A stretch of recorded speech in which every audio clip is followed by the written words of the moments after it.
Good morning dear students, how are you? કેમ છો? મજામાં છો? ફરી પાછું તમારું હાર્દિક સ્વાગત છે તમારી ફેવરિટ એવી YouTube channel physics with Sameer Mehta માં.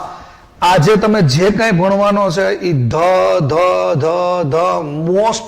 Most important point for future 11th ના બાકીના ચેપ્ટર માટે અને 12th ના તમામ ચેપ્ટર માટેનો ધ મોસ્ટ ઇમ્પોર્ટન્ટ ટોપિક વેગમાન સંરક્ષણનો નિયમ. વેગમાન સંરક્ષણનો નિયમ, conservation law of linear momentum કહેવાય. Conservation law of linear momentum. તો બસ બીજું કઈ નહીં, આજુબાજુની તમામ પ્રવૃત્તિઓ બંધ કરો, ફોકસ એક જ ધ્યાન બોર્ડ ઉપર રાખો. અને આજે તમે ભણવાનો છો ધ અલ્ટી ટોપિક ફોર જેડબલઈ અને નીટ, વેગમાન સંરક્ષણનો નિયમ. આખું ભણાવ્યા પછી મારે ખાલી એનું કન્ક્લુઝન જોઈએ છીએ. તમને ફીલ અપાવવાનું ટ્રાય કરું છું કે ખરેખર વેગમાન સંરક્ષણનો નિયમ શું છે.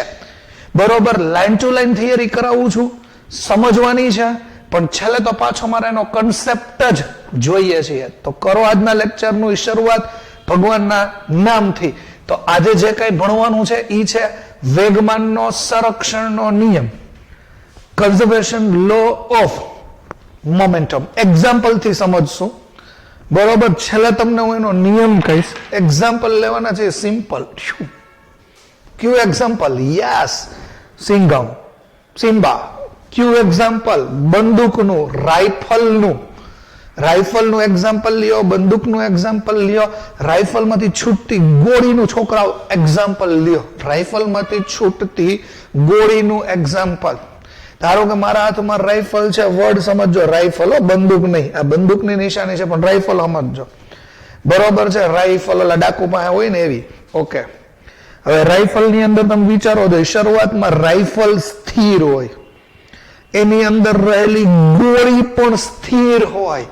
રાઇફલ સ્થિર હોય, એની અંદર રહેલી ગોળી પણ સ્થિર હોય. સ્થિર હોય એટલે વેગ 0 હોય, અને વેગ 0 હોય ને એટલે વેગમાન પણ 0 હોય. P બરાબર mv. વેગ 0 મૂકો એટલે વેગમાન પણ 0 થાય. તો પ્રારંભમાં શું હોય? તો કે રાઇફલ સ્થિર હોય, ગોળીએ છોકરાઓ સ્થિર હોય, એટલે બેયનો વેગ 0 હોય, એટલે બેયનું વેગમાન 0 હોય. પ્રારંભિકમાં બેયનું, એટલે પ્રારંભિક સ્થિતિમાં બંનેનું વેગમાન 0 હોય. પછી હું ધારદેરાની ગોળી છોડું. હવે આ ઘટના બહુ વિચારવા જેવી છે, સાઉથના પિક્ચર જેવું નથી, ફાકા નથી. બરાબર, સિમ્પલ. ધારદેરાની એમ ગોળી છોડું તો ગોળી આગળ જશે, બદલામાં મારો હાથ પાછળ આવશે, અથવા કાંડું ઉપર જશે, અથવા મારા બોડી ઉપર કઈ બી ફોર્સ લાગશે. હવે એવું ના સમજવું હોય તો એવું સમજો કે ગોળી આગળ તરફ ધકેલાતી હોય તો રાઇફલ હોય ને, રાઇફલ એ પાછળ તરફ ધકેલાતી હોય. તમે જો દો પિક્ચરમાં, બરોબર, બોર્ડર ઉપર કામ થયું હોય. રિપીટ, ગોળી આગળ જાય છે, મગજમાં સેટ કરો, ગોળી આગળ જાય છે, રાઇફલ પાછળ જાય છે.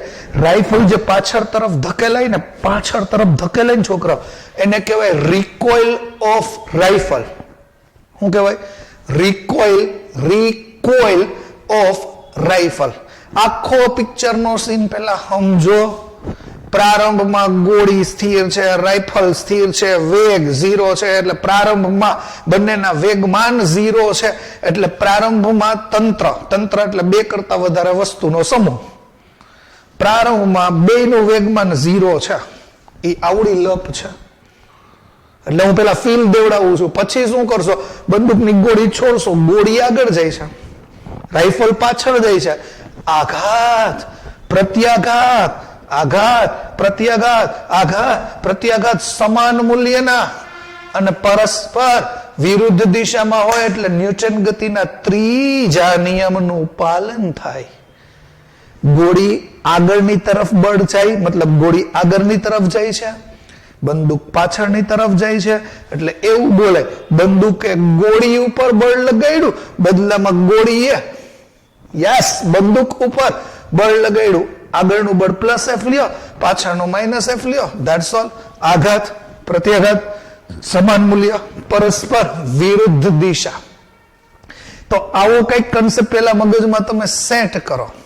ઓકે, આવા કન્સેપ્ટ ઉપરથી તમારે ભણવાનું છે વેગમાન સંરક્ષણનો નિયમ. આ તો મેં તમને ખાલી પ્રિવ્યુ આપ્યું, હિસ્ટ્રી ખાલી આપી, અદ્ભુત ટોપિકની શરૂઆત છે. બાકી વેગમાન સંરક્ષણનો નિયમ તો ખાલી એક જ લીટીનો છે.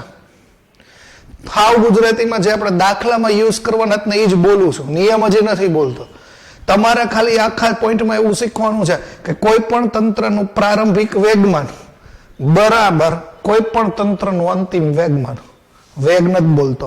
કોઈ પણ તંત્રનું પ્રારંભિક વેગમાન બરાબર કોઈ પણ તંત્રનું અંતિમ વેગમાન. આ વર્ડ મગજમાં સેટ કરો. તંત્રનું કુલ વેગમાન હંમેશા અચળ હોય. તંત્રનું કુલ વેગમાન હંમેશા અચળ હોય. અચળ હોય એટલે એમાં બદલાવ ના હોય.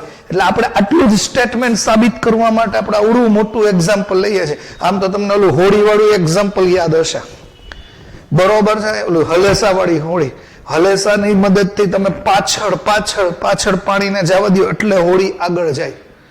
પછી નદી કાંઠા ઉપરથી હોળીમાંથી ઠેકડો મારો તો તમે જમીન ઉપર જાઓ, બદલામાં હોળી સહેજ પાછળ જાય. આઘાત અને પ્રત્યાઘાત ઘણા બધા લોટ્સ ઓફ એક્ઝામ્પલ છે. બેટ એન્ડ બોલ એક્ઝામ્પલ છે, હોળી વાળું એક્ઝામ્પલ છે, રાઇફલ વાળું એક્ઝામ્પલ છે.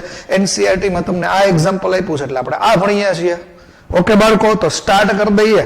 શું છે લખવાનું, કેમ થિયરી માટે ફાઇનલ એક્ઝામ માટે આ પ્રશ્ન તમારે તૈયાર કરવાનો છે. ઓકે, તો સ્ટાર્ટ. વેગમાન સંરક્ષણનો નિયમ ઉદાહરણ આપીને સમજાવો. આમાં તમે શું કરશો તો ન્યૂટનની ગતિના બીજા નિયમનું અને ત્રીજા નિયમનું પાલન થવાનું છે. મતલબ ન્યૂટન ગતિનો બીજો નિયમ આવડવો જોઈએ. કઈશ નહીં, એફ બરાબર એમ એ વાળું નહીં, એફ બરાબર ડેલ્ટા પી ના છેદમાં ડેલ્ટા ટી. સર એમ કે ટોપિકનું નામ વાંચો, વેગમાન સંરક્ષણ છે તો એફ બરાબર ડેલ્ટા પી આવવું જોઈએ, વેગમાન આવવું જોઈએ. ઓકે, તો આ પેલો પોઈન્ટ છે. બીજા અને ત્રીજા નિયમની મદદથી તમે વેગમાન સંરક્ષણનો નિયમ તારવી શકો. સંરક્ષણ એટલે શું? આ યાદ રાખજો. સંરક્ષણ એટલે કન્ઝર્વેશન. સંરક્ષણનો મતલબ કોઈ પણ રાશિ સમય સાથે ન બદલાવવી. લખી લ્યો, નોટ કરી લ્યો, હું બોલ્યો. સંરક્ષણ એટલે શું? કોઈ પણ રાશિનું સમયના સાથે ન બદલાવવું. કોઈ પણ રાશિનું સમયની સાથે ન બદલાવવું એને કહેવાય સંરક્ષણ. હવે ભૂલાય નહીં, સંરક્ષણ એટલે કોઈ પણ રાશિ સમય સાથે ના બદલાય. અહીંયા લખ્યું વેગમાન સંરક્ષણ, તો વેગમાન નહીં બદલાય. ધારો કે હું નવું મારા ઘરની ધોરાજી કાઢું, બળ સંરક્ષણ હોય નહીં એવું, બળ સંરક્ષણ તો બળ નહીં બદલાય. બરોબર. આ વર્ડ આમાં જો લખું વિદ્યુત ભાર સંરક્ષણ, તો વિદ્યુત ભારની આંતરક્રિયાઓ, આંતરક્રિયા એટલે અથડામણ, આકર્ષણ, અપાકર્ષણ. હા, એ તો આ પેલો પોઈન્ટ તમને પેલા ક્લિયર થયો. ખરેખર શું છે બીજા નિયમ ત્રીજા નિયમ બે ની આપણે જરૂર પડવાની છે. અને ફિઝિક્સનો એક ધ અલ્ટી લો છે, ધ અલ્ટી નિયમ ભૂલાય નહીં. ઓકે, તો જો જ્યારે રાઇફલમાંથી તમે ગોળી છોડો છો, મેં આખું જ પહેલા તમને સમજાવી દીધું છે શું પિક્ચરનો સીન છે. રાઇફલમાંથી જ્યારે તમે ગોળીને છોડો છો, રાઇફલમાંથી જ્યારે તમે ગોળીને છોડો છો ત્યારે હંમેશા ગોળી આગળની દિશામાં જાય છે. એ તો આખા ગામને ખબર હોય. અને રાઇફલ છે એ હંમેશા પાછળની દિશામાં ધકેલાય છે. ગોળી આગળ જાય, રાઇફલ પાછળ જાય. આ રાઇફલ પાછળ જાય ને એને શબ્દ યાદ રાખજો, રિકોઇલ ઓફ રાઇફલ કહેવાય. શું કહેવામાં આવે છે? રિકોઇલ ઓફ રાઇફલ. રાઇફલનું પાછું ધકેલાવું એને ઇંગ્લિશમાં રિકોઇલ ઓફ રાઇફલ કહેવાય. રાઇફલનો સ્પેલિંગ તમારી રીતે જોઈ લેજો. ઓકે, કારણ કે હું ઓક્સફોર્ડ યુનિવર્સિટી લંડન થી ભણીને આવ્યો છું એટલે એટલું ફેરફાર ભૂલ ભરેલું હોઈ શકે. ઓકે, હવે શું વિચારો? શાંતિથી વિચારો. મેં શું કીધું હતું? પ્રારંભમાં ગોળી તો કે સ્થિર, રાઇફલ તો કે સ્થિર. હાલો ઈ વાત ભણો. તો કે ગોળી જ્યારે રાઇફલમાંથી છૂટે છે તે પહેલા, જો આ શબ્દ સમજો, ગોળી રાઇફલમાંથી છૂટે છે તે પહેલા રાઇફલ અને ગોળી, રાઇફલ અને ગોળી બંને સ્થિર છે. સ્થિર હોય એટલે તેમના વેગ શૂન્ય છે. વેગ શૂન્ય હોય તો વેગમાન પણ શૂન્ય થશે. આવડું મોટું સાદુરૂપ આપવાની કાંઈ જરૂર નથી, મગજમાં વિચારી લ્યો. એલા વેગમાનનું સૂત્ર P બરાબર mv. હા કે ના? એલા વેગ શૂન્ય હોય તો વેગમાન કેવું થાય? શૂન્ય. આ વિચારો. છતાંય મેં તમને સ્ટેપ લખી દીધા છે, બધા સ્ટેપ બુકમાં નહીં હોય. રાઇફલનું પ્રારંભિક વેગમાન, રાઇફલ પ્રારંભમાં સ્થિર હતી તો રાઇફલને આપણે PR કહી દીધું, R ફોર રાઇફલ. PR બરાબર mv સૂત્ર, R for rifle, R for rifle, VR એટલે રાઇફલનો પ્રારંભિક વેગ, MR એટલે રાઇફલનું દળ. ઓકે, વેગ પ્રારંભમાં શૂન્ય હતો, એ શૂન્ય મૂકી દીધું એટલે રાઇફલ માથે સદિશ કરજો, આ ખબર પડી ગઈ.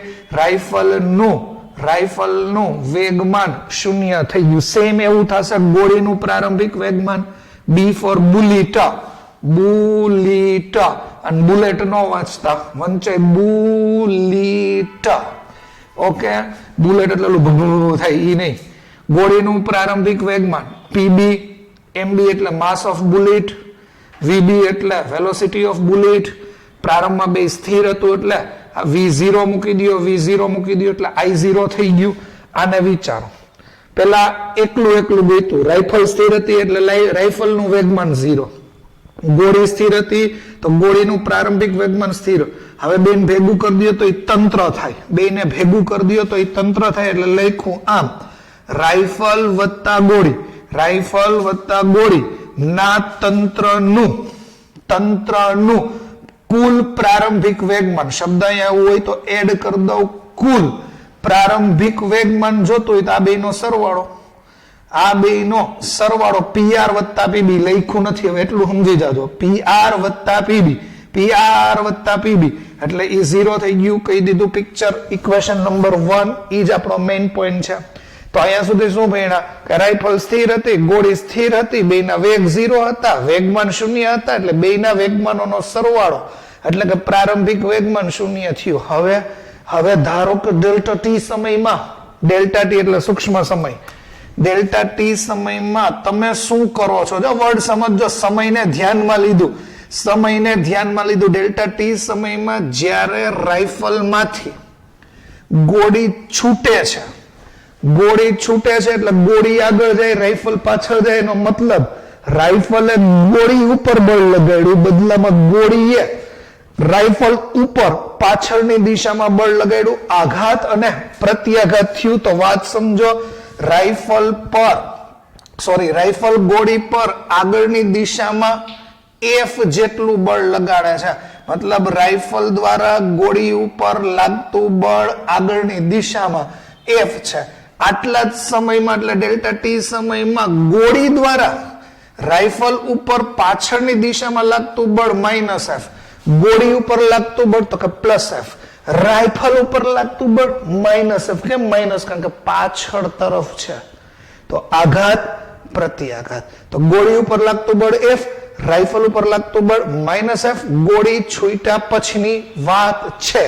ઓકે, તો યાદ રાખો ડેલ્ટા ટી સમય બાદ આ સ્ટેપ તમને બુકમાં લખીને નહીં આપે. ડેલ્ટા ટી સમય બાદ, સૂક્ષ્મ સમય બાદ રાઇફલનું અંતિમ વેગમાન, રાઇફલનું અંતિમ વેગમાન હવે શૂન્ય ન હોય, શૂન્ય ના હોય. આ મગજમાં સેટ કરજો.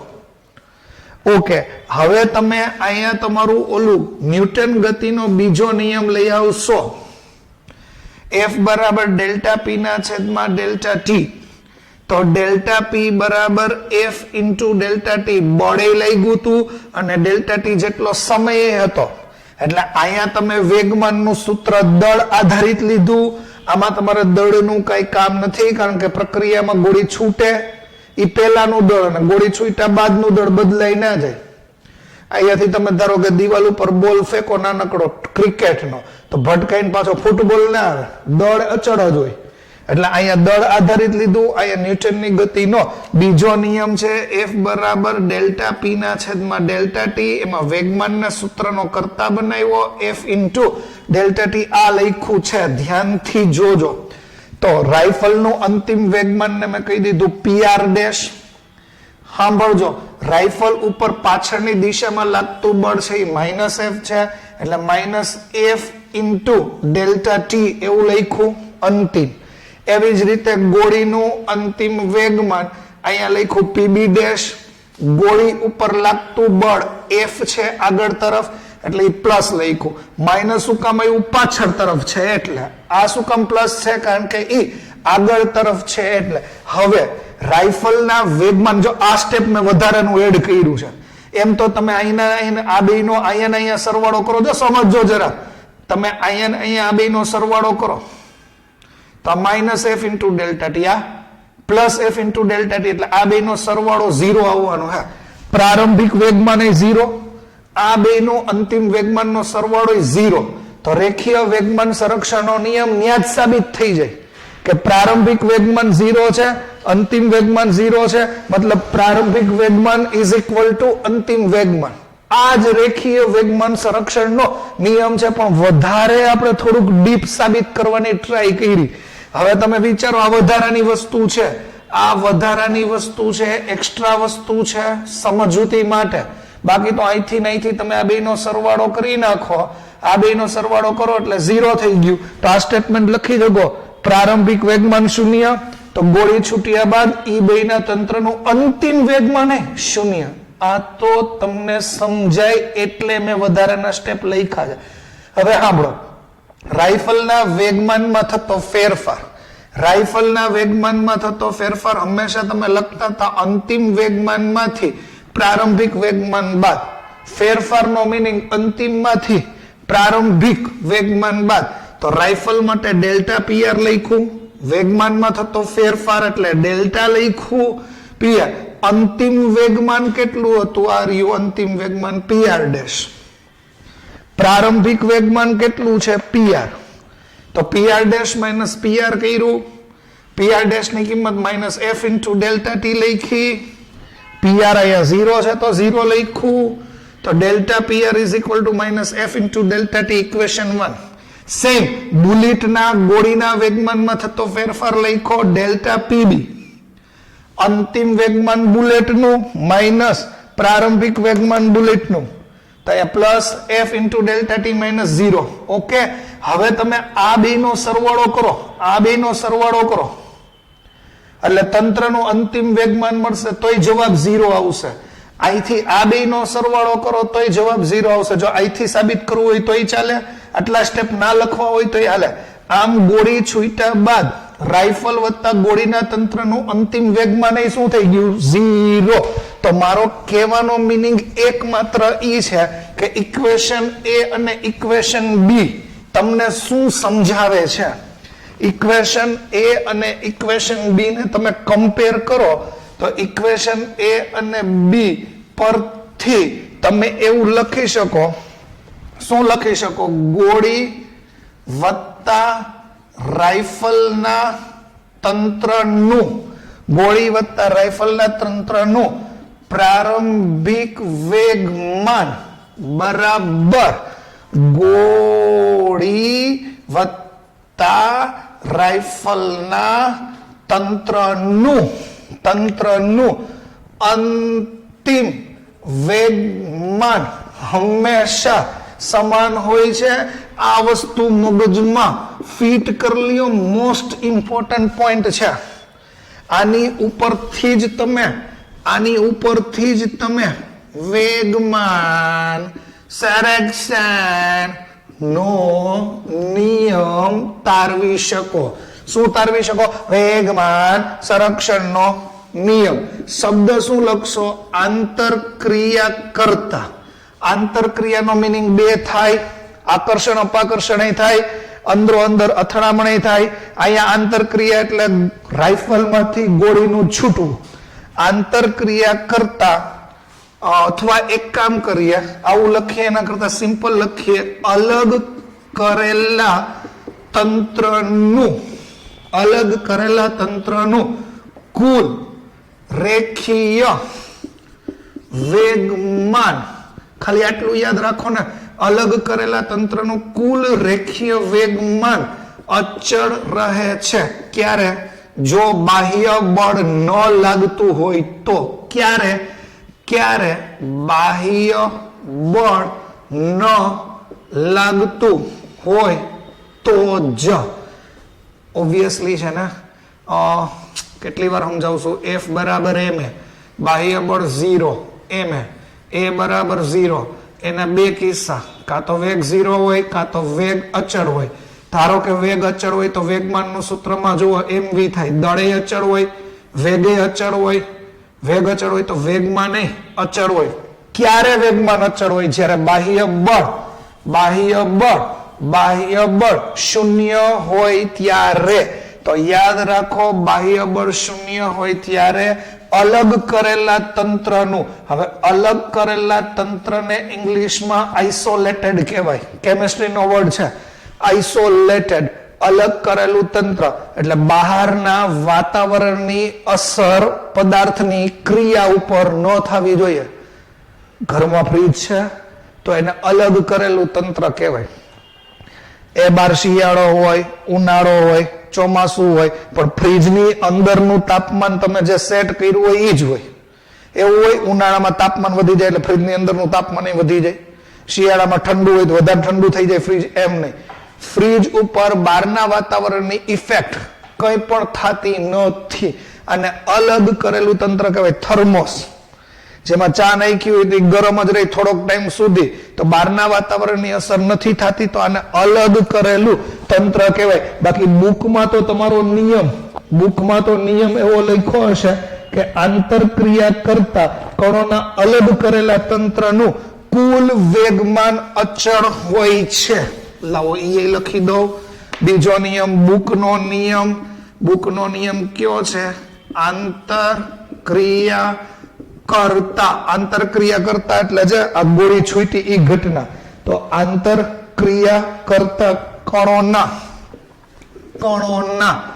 અલગ કરેલા તંત્રનું રેખીય વેગમાન અચળ હોય છે રેખીય શબ્દ શું કામ લખ્યો સીધી રેખાની જ વાત કરીએ કાંઈ યાદ ન રહે ને તો હંમેશા એટલું જ યાદ રાખો તંત્રનું પ્રારંભિક વેગમાન બરાબર તંત્રનું અંતિમ વેગમાન આ તમારા વેગમાન સંરક્ષણનો નિયમ છે તંત્રનું અંતિમ વેગમાન બરાબર તંત્રનું પ્રારંભિક વેગમાન દાખલા આવશે બોમ્બ ફૂટ્યા પહેલાનું વેગમાન બરાબર બોમ્બ ફૂટ્યા પછીનું વેગમાન ગોળી છૂટ્યા પહેલાનું વેગમાન બરાબર ગોળી છૂટ્યા પછીનું વેગમાન હાવ સિમ્પલ વાત અલગ કરેલું મતલબ આઇસોલેટેડ એટલે બહારના વાતાવરણની અસર ન થતી હોય મસ્તીની બેંકોની અંદર ગયા હોય એસી બેસી ચાલુ હોય બહાર ગરમી હોય પણ અંદર જાવ તો ઠંડી હોય તો એનો મતલબ કે બહારના વાતાવરણની અસર અંદર થતી નથી આઇસોલેટેડ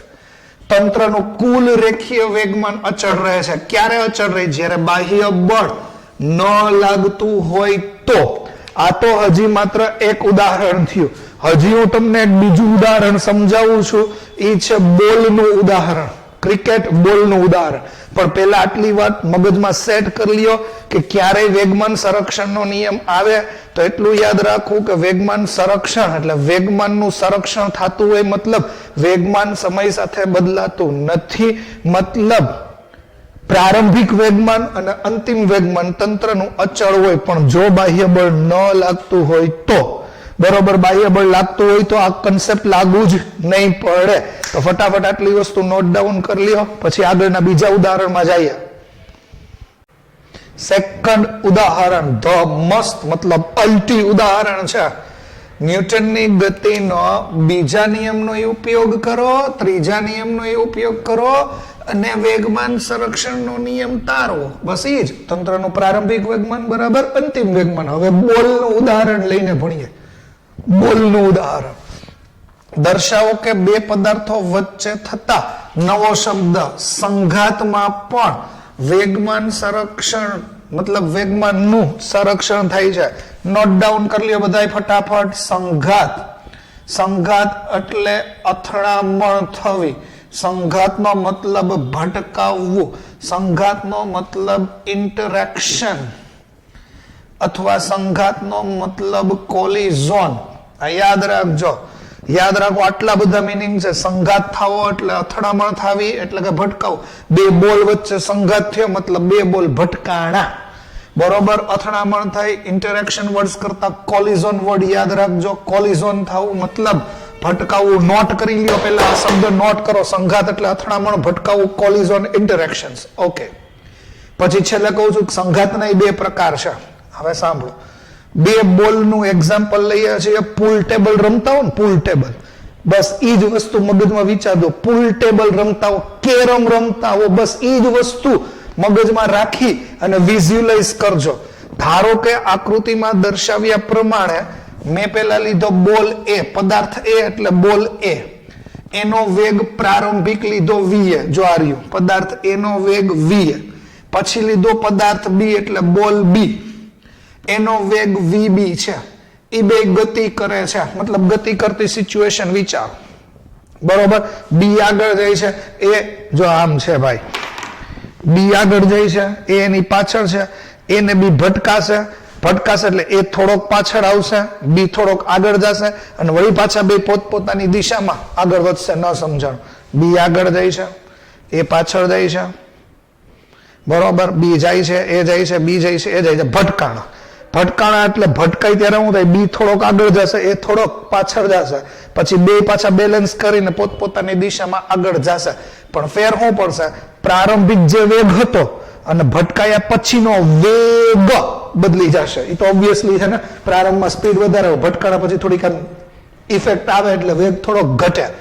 પણ વિચારો, પદાર્થ એ નું પ્રારંભિક વેગમાન, પદાર્થ એ નું પ્રારંભિક વેગમાન પી એ, પદાર્થ બી નું પ્રારંભિક વેગમાન પીબી.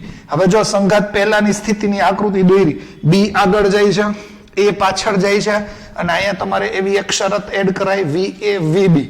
પાછળ વાળાનો વેગ વધારે છે, આગળ વાળાનો વેગ ઓછો છે તો જ ભટકાશે. પણ આપણે અત્યારે એવી કોઈ જરૂર નથી. વી એ વીબી સંઘાત દરમિયાન એટલે ભટકાય ઈ ક્ષણે, ભટકાય ઈ ક્ષણે. ફોટો પાડી લ્યો, વિડીયો શૂટ કરી લ્યો, સ્લો મોશન. એ નહીં બી ભટકાય એટલે શું થાય? ન્યૂટન ગતિના ત્રીજા નિયમનું પાલન થાય. એ બી ઉપર બળ લગાડે, બદલામાં બી એ ઉપર બળ લગાડે. આઘાત પ્રત્યાઘાત સમાન મૂલ્યના પરસ્પર વિરુદ્ધ દિશામાં હોય છે. સ્વાહા. ખબર પડી? એ એન્ડ બી. તો વિચારો, એ દ્વારા બી ઉપર લાગતું બળ તો એફ બી એ, બી દ્વારા એ ઉપર લાગતું બળ એફ એ બી. ભટકાશે એટલે ક્ષણિક બે. જો વર્ડ સમજો, ભટકાશે એટલે બી આગળ જશે, એ થોડોક પાછળ આવશે, બી આગળ જશે, એ પાછળ આવશે ને પછી પાછા બે પોતપોતાની દિશામાં ગતિ કરશે. સંઘાત બાદની સ્થિતિ. સંઘાત થઈ ગયા પછી એનો વેગ બદલાઈને વીએ ડેશ થઈ જવાનો છે, બી નો વેગ બદલાઈને વીબી ડેશ. પ્રારંભમાં વીએ તો હવે વીએ ડેશ, પ્રારંભમાં વીબી તો હવે વીબી ડેશ.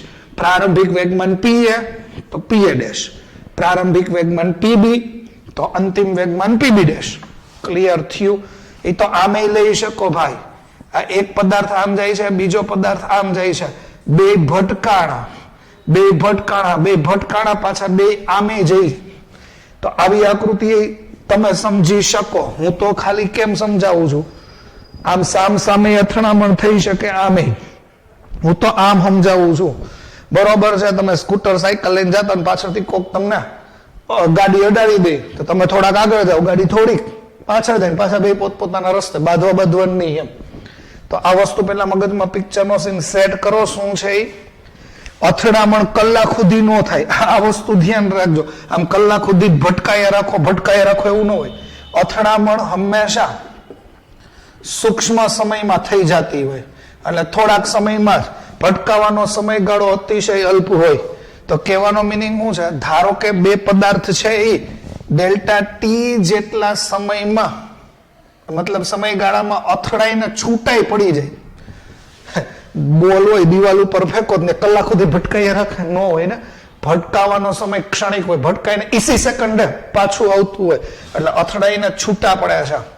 તો સંઘાત બાદ પદાર્થ એનું અંતિમ વેગમાન, સંઘાત બાદ અંતિમ વેગમાન, બી નું વેગમાન પીએ ડેશ પીબી ડેશ. જો પ્રારંભિક પીએ પીબી, અંતિમ પીએ ડેશ અને પીબી ડેશ છે. ઓકે. હવે આ ખબર પડી ને, આઘાત અને પ્રત્યાઘાત એની વાતો લખી નાખ્યા. પદાર્થ એ પર બી વડે લાગતું બળ, એ પર લાગતું બળ બી વડે એટલે FAB વંચાઈ ખબર પડે ને, બી દ્વારા એ ઉપર લાગતું બળ, એ દ્વારા બી ઉપર લાગતું બળ. હાલો એ બે તમારી રીતે સમજો, આકૃતિ અહીંયા દોરેલી જ છે. એ દ્વારા બી ઉપર લાગતું બળ FBA, બી દ્વારા એ ઉપર લાગતું બળ FAB. આમ લખાય, બી દ્વારા એ ઉપર લાગતું બળ, બી દ્વારા એ ઉપર લાગતું બળ. ઓકે, હવે બીજો નિયમ શું કહે છે? વેગમાનમાં થતો ફેરફાર. પદાર્થ એ ના વેગમાનમાં થતો ફેરફાર. હવે પછી નીચે લખીશ પદાર્થ બી ના વેગમાનમાં થતો ફેરફાર. વેગમાનમાં થતો ફેરફાર એટલે કહેવાય ડેલ્ટા પી બરાબર F ઇન્ટુ ડેલ્ટા ટી. આ તો યાદ છે ને, ન્યૂટન બીજો નિયમ. હે ભગવાન, ડેલ્ટા પી ને સૂત્રનો કરતા બનાવી દીધો. હા સર, યાદ આવ્યું. હવે એની વાત છે, તો એના વેગમાનમાં થતો ફેરફાર, એ ઉપર લાગતું બળ બી દ્વારા, તો એ તો લખ્યું ને, FAB લખ્યું, ડેલ્ટા ટી લખ્યું. સર આ હું લખ્યું? ડેલ્ટા પી એ, એટલે અંતિમ વેગમાન પી એ ડેશ માંથી અંતિમ વેગમાન પી એ ડેશ માંથી પ્રારંભિક વેગમાન પી એ બાદ કર્યું, તો સૂત્ર તો આ જ લખ્યું, ડેલ્ટા પી એ એનું અંતિમ વેગમાન પી એ ડેશ માઇનસ એનું પ્રારંભિક વેગમાન પી એ ઉપર લાગતું બળ બી દ્વારા એટલે FAB અને ડેલ્ટા ટી. સર હજી એક વાર કયો, હાલો. એલાવ પહેલા તો ન્યૂટન બીજો નિયમ ખબર પડી. એ માટેની વાત કરવી છે તો અહીંયા એ લખી નખાય. બળ એ ઉપર લાગે છે, કોના દ્વારા લાગે? બી ઉપર. આવડી આકૃતિ દોરી. તો અહીંયા છે એના વેગમાનમાં થતો ફેરફાર એટલે એનું અંતિમ વેગમાનમાંથી એનું પ્રારંભિક વેગમાન બાદ કર્યું, FAB ઇન્ટુ ડેલ્ટા ટી થઈ ગયું. Okay okay okay. બી ની વાત કરો તો સર લ્યો, તો અહીંયા આવું લખ્યું, બી ની વાત કરી FB PB, તો અહીંયા લખવાનું બી નું અંતિમ વેગમાનમાંથી બી નું પ્રારંભિક વેગમાન બાદ બી ઉપર લાગતું બળ એ દ્વારા. That's all, that's all. હવે ત્રીજો નિયમ શું કહે છે? અહીંયા ત્રીજો નિયમ વાપરો. એ તો એવું કહે ને ભાઈ, આઘાત પ્રત્યાઘાત સમાન મૂલ્યના પરસ્પર વિરુદ્ધ દિશામાં હોય છે. હા, એ તો એવું જ કહે છે. તો હાલો FAB અને માઇનસ FBA, આમાંથી FAB ને સૂત્રનો કરતા બનાવો, સૂત્રનો કરતા બનાવો તો આવું થાય, PA ડેશ માઇનસ PA, આ ડેલ્ટા ટી એના છેદમાં આવી જાય. એરો હું ભૂલી જાઉં તો તમે મૂકી દેજો. આ માઇનસ, અહીંયા તમારે શું લખવાનું છે? ઇન ધ બ્રેકેટ અહીંયા લખવાનું છે FBA, સૂત્રનો કરતા બનાવો. તો અહીંયા તમે લખી શકો એટલા સ્ટેપ તો કટ ફિઝિક્સમાં નોમિનલ જો એટલા કાપવાના. Delta T delta T cut થઈ જાય. આવું કોઈ બતાવતું નથી, આ તો હું ટાઈમ પાસ કરું છું. બાકી ડાયરેક્ટ લખશે PA ડેશ માઇનસ PA બરાબર માઇનસ એડ કરી દો PB dash minus minus plus PB. Okay, હવે એક સાઈડ એ વાળા પદને ભેગા કરો, એક સાઈડ બી વાળા પદને ભેગા કરો. હવે જો આવી રીતનું સ્ટેટમેન્ટ થઈ ગયું, ધારો કે તમારે માઇનસ નિશાની એડ ન કરવી હોય, છે જ પણ હજી ગોઠવવાનું છે. ધારો કે તમારે એ વસ્તુ એડ ના કરવી હોય તો એ બહુ પરફેક્ટલી પ્રૂફ થઈ જાય. પરફેક્ટલી તમે જોવો જોઈએ, કાંઈ નથી કરવું. આ જી એક જ મિનિટ હો, એક જ મિનિટ. અને આમને જ રાખો તો આને લખું PA ડેશ માઇનસ PA બરાબર આ માઇનસ એમને જ રાખું PB dash minus PB. Okay, આવું છે.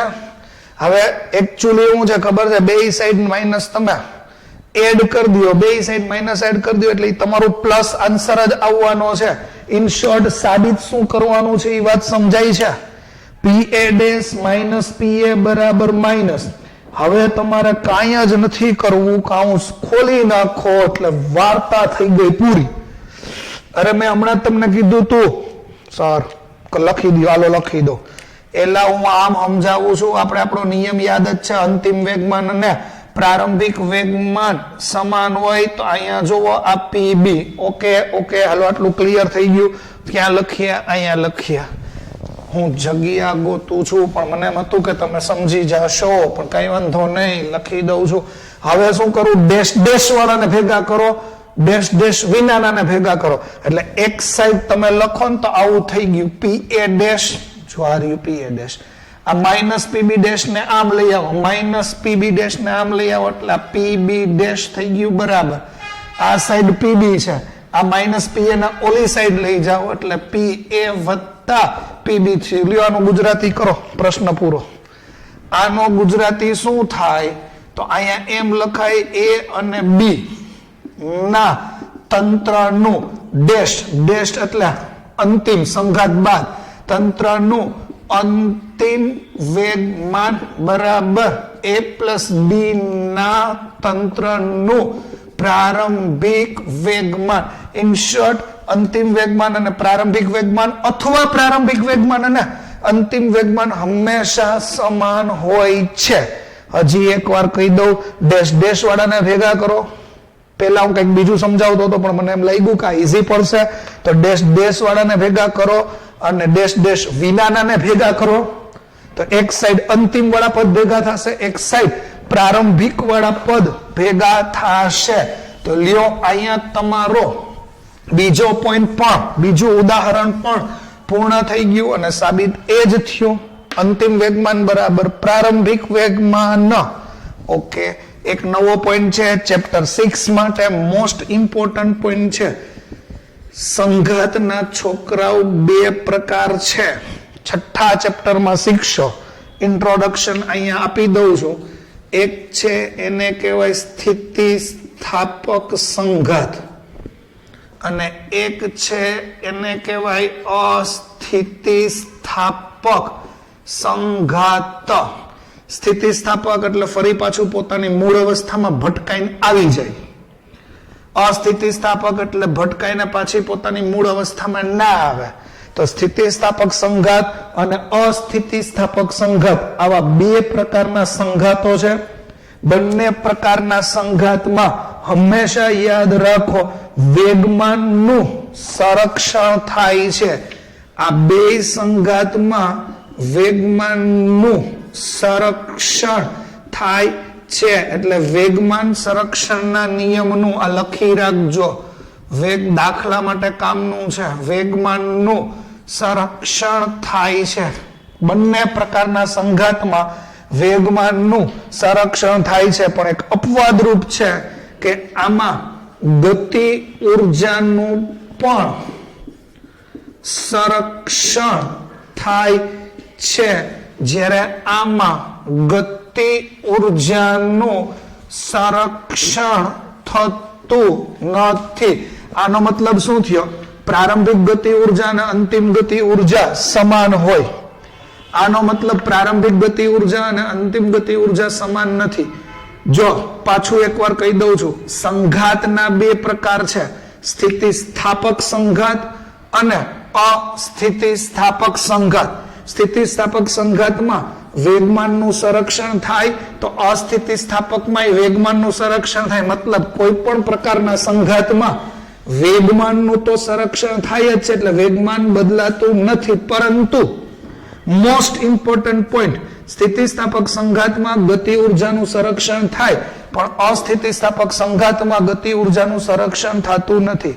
આ નિયમની બ્યુટી એક છે કે આ નિયમ નાના નાના સૂક્ષ્મ કણો માટે સાચો છે, મોટા મોટા જાયન્ટ પદાર્થો માટે સાચો છે. મતલબ ઇલેક્ટ્રોન, પ્રોટોન, ન્યુટ્રોન જેવા કણ માટે રેખીય વેગમાન સંરક્ષણનો નિયમ સાચો છે અને ગ્રહો માટે, ગેલેક્સીઓ માટે પણ રેખીય વેગમાન સંરક્ષણનો નિયમ સાચો છે. અને ધારો કે આ વસ્તુ તમને ન સમજાય કોઈ પોસિબિલિટી જ નથી, પણ છતાંય જો તમારે એનો હાર્દ યાદ રાખવો હોય તો જો હું તમને લેક્ચરના અંતમાં એક વસ્તુ કહું છું એ ધ્યાનથી સમજજો. ધારો કે આ એ નામનો બોલ છે, ધારો કે આ બી નામનો બોલ છે, બરોબર. આનું વેગમાન પીએ છે, આનું વેગમાન પીબી છે, બરોબર. આનો વેગ હું કહું છું એ સમજો વીએ છે આનો વેગ છે ઈ vb છે, બે ભટકાય છે, ભટકાય નહીં બોલવાનું, સંઘાત થાય, હારા શબ્દ બોલો, સંઘાત થાય છે, એટલે આ સંઘાત થયું ભટકાણા. ભટકાણા પછી શું થાય શબ્દ સમજજો. ભટકાણા પછી એના વેગોની અદલા બદલી થઈ જતી હોય. va ડેશ સોરી એનો વેગ છે, યાદ રાખજો એનો વેગ છે ઈ બી ના વેગ જેટલો થઈ ગયો હોય, અને સોરી એનો વેગ બી ના વેગ જેટલો અને બી નો વેગ એના વેગ જેટલો થઈ ગયો હોય. એટલે અહીંયા કહેવાનો મિનિંગ એક જ છે. આ હું તમને ડીપમાં 6થા ચેપ્ટરમાં શીખડાવીશ. યાદ રાખજો વેગોની અદલા બદલી થતી હોય છતાંય જો આ વસ્તુ તમને ક્લિયર ના થતી હોય તો મારો કહેવાનો મિનિંગ એકમાત્ર એવો છે કે એનો વેગ va, બી નો વેગ vb. ધારો કે બે નું અથડામણ થાય, અથડામણ પછી વેગની અદલા બદલી થઈ જાય, એટલે એનો વેગ હોય એ બી નો થઈ જાય ને બી નો વેગ હોય એ નો થઈ જાય. એટલે આનું અંતિમ વેગમાન pa ડેશ અને pb ડેશ આવું થાય. ઇન શોર્ટ પ્રારંભિક વેગમાન જેટલું હોય ને એટલું જ એનું અંતિમ વેગમાન થાય. પણ આ વાતને ડીપલી આપણે અત્યારે નહીં ભણીએ, તો મેં તમને ખાલી ઉદાહરણ આપ્યું. આપણે ભણશું ચેપ્ટર નંબર 6 માં, ત્યાં સુધી આને તમારે હાથ અડાડવાનો નથી. તમારે લેક્ચર અહીંયા સુધી જ લર્ન કરવાનો છે. ઓકે, તો બસ આજનો લેક્ચર અહીંયા સુધી જ છે. ફરી પાછું આપણે નવા લેક્ચર સાથે મળશું. બરોબર છે, નવા લેક્ચરમાં પાછું આપણે ભણવાના છીએ એક બિંદુગામી બળ. તો ત્યાં સુધી પ્રેક્ટિસ કરતા રહ્યો. આ વસ્તુ હોમવર્કમાં 2 ટાઈમ્સ લખીને તમારે મને મોકલવાની છે. Thank you very much. ફરી પાછા નવા લેક્ચરમાં મળશું. Good bye.